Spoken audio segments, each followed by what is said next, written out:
Assalamualaikum warahmatullahi wabarakatuh. Waduh, ini pertanyaan iseng ya. Apa yang tidak bisa dicapai dengan autofagi?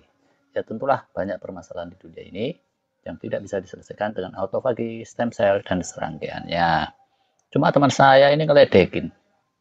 Dia bilang gini, lalu tuh dikit-dikit solusinya fasting, autofagi. Ada masalah lagi, solusinya autofagi. Apa sih kira-kira yang nggak bisa disolusikan dengan autofagi? Jangan-jangan orang nggak punya duit juga solusinya autofagi nih. Kalau nggak punya duit tuh persis banget bisa disolusikan dengan puasa fasting. Puasa kan nggak pakai duit ya, menghemat duit bahkan. Dan kedepannya menghemat pengeluaran biaya kesehatan. Jadi autofagi fasting itu bisa jadi salah satu solusi finansial kalau pas nggak punya duit. Semoga nggak kejauhan. Cuma kembali ke pertanyaan awal, apa yang tidak bisa disolusikan dengan autofagi? Yuk kita coba jawab dengan rada ilmiah. Kalau komprehensif banget susah nih ya. Tapi ini beberapa hal lah ya yang terkait kesehatan holistik tapi tidak bisa disolusikan dengan autofagi. Yang pertama itu kalau beda cetak biru ya. Kalau pengen hasilnya beda dengan cetak biru diri kalian ya nggak bisa pakai autofagi. Si kuncung gitu ya, bukan nama sebenarnya. Dia merasa kurang ganteng, rada menyes. Tapi semua orang sekampung bilangnya dia itu jelek maksimal. Ya udah, nggak bisa ketolong lah sama autofagi. Oke lah, penelitian bilang orang di foto saat sehat bugar itu kelihatan lebih ganteng cantik fotonya daripada kalau dia di fotonya pas kurang tidur atau makan melulu, kurang fasting, kurang sehat. Nah, tapi seganteng-gantengnya si kuncuk gimana sih? Yang keduanya, untuk memaksimalkan ukuran, autofagi juga nggak bisa. Kalau kita niatnya pengen ngegedein otot, ya tetap mesti harus angkat beban. Mau ngegedein saluran-saluran jantung, saluran darah, paru, ya harus aerobik, latihan pernapasan, latihan nyelam, dan seterusnya kayak gitu. Mau ngegedein kemampuan memori, ya harus asah otak. Jangan asah pedang. Kayak gitulah. Jangan karena kayak Cak Kodir. Dia itu ya, siram air panas. Terus begitu sembuh dengan ngencengin autofagi, dia kecewa. Wah, cepat sembuh tapi kok pancet aja cilik. Ya cilik, Cak. Nek gede iki duwe ejaran, walah. Autofagi juga nggak bisa untuk bikin skillful.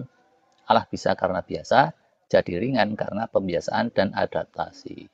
Peribahasa itu tetap berlaku, nggak bisa tuh ya. Pengen cepat pinter secara ajaib dengan autofagi. Kita tetap mesti belajar dan belajar, learning, dengan trial and error, pengulangan-pengulangan, drill, dan membangun jam terbang. Kayak gitulah kalau mau piawai atau skillful dalam bidang apapun juga. Endorfin efek juga tidak bisa digantikan oleh autofagi. Kalau produksi endorfin di bawah normal, autofagi ada kemungkinan bisa menormalisasi, bantu-bantu dikit. Tapi ya berhenti segitu aja. Dia nggak bisa bikin kita kelimpahan endorfin meluber-luber seperti kalau kita gembira selalu dan hidup kita penuh rasa syukur. Pengganti hormon cinta, oksitosin, serotonin itu juga idem dengan endorfin. Autofagi juga nggak bisa bikin kita kelimpahan hormon cinta atau oksitosin atau serotonin atau hormon kebahagiaan lainnya. Untuk itu ya kita mesti mengeratkan silaturahmi, cinta kasih pada sesama, banyak aktivitas sosial dengan orang-orang yang terkasih.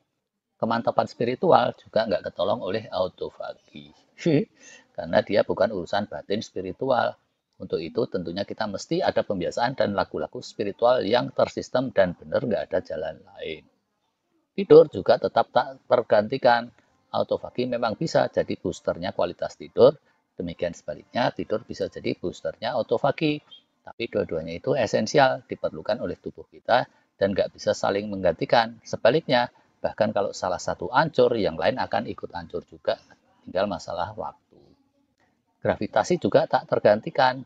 Astronot di luar angkasa nggak terekspos gravitasi, ya pengeroposan tulangnya, pelemahan ototnya nggak bisa ditolong sama autofagi. Sama juga kalau kita nggak keluar angkasa tapi layah-layah melulu, males-malesan, jarang melawan gravitasi, ya tetap akan melemah juga tulang dan otot dengan lebih cepat dan nggak bisa ketolong oleh autofagi. Matahari juga tidak tergantikan oleh autofagi. Sinar inframerah atau infrared dari matahari itu biasanya digantikan sama lampu-lampu sejenis semacam sauna atau terapi sinar merah gitu. Bukan sama autofagi. Maka di promo-promo itu agar kita tetap selalu aktif di alam bebas atau rutin berjemur. Nah, Ikan asin itu juga biasa dijemur sih. Tapi ini mestinya nggak usah nyebut-nyebut ikan asin, geng ya. Sorry. Circadian mismatch tetap nggak boleh juga. Gimana pun, tetap hidup kita itu harus nyeklik dengan semesta. Kalau pola hidup kita tidak sesuai dengan ritme biologisnya manusia, malah sesuainya sama ritmenya kampret atau burung hantu, ya udah autofagi nggak bisa nolong. Autofagi juga nggak bisa kilat. Ini satu hal penting lagi. Autofagi nggak bisa nolong kalau kita maunya hasil yang secepat kilat. Karena seperti para pakar sering bilang, autofagi ini permainannya jangka panjang, kebalikan dari proses penuaan yang juga terjadinya gradual jangka panjang. Yang nggak bisa lagi itu kalau ketelanjuran, ya udah. Autofagi juga nggak bisa nolong kalau sudah ketelanjuran. Tikus curut gitu, udah terlanjur mati. Udah gitu diuntal ulo sisan. Wah, nggak bisa ditolong sama autofagi kan ya. Karena itu, mestinya jurus autofagi ini sudah mulai dirutinkan, dibiasakan di saat sehat bugar. Dan seterusnya masih banyak lagi yang tidak bisa ditolong oleh autofagi. Intinya, dia itu banyak manfaatnya untuk kesehatan holistik, tapi dia tidak bisa mengatasi semua masalah. Dan kali itu, kalau udah banyak praktekin extended fasting dan rutin dapat autofagi, jangan jumawa. Kalau andalannya cuma satu jurus autofagi itu toh, sehatnya nggak akan pernah benar-benar holistik. Gitu deh takeaway untuk kali ini. Terima kasih.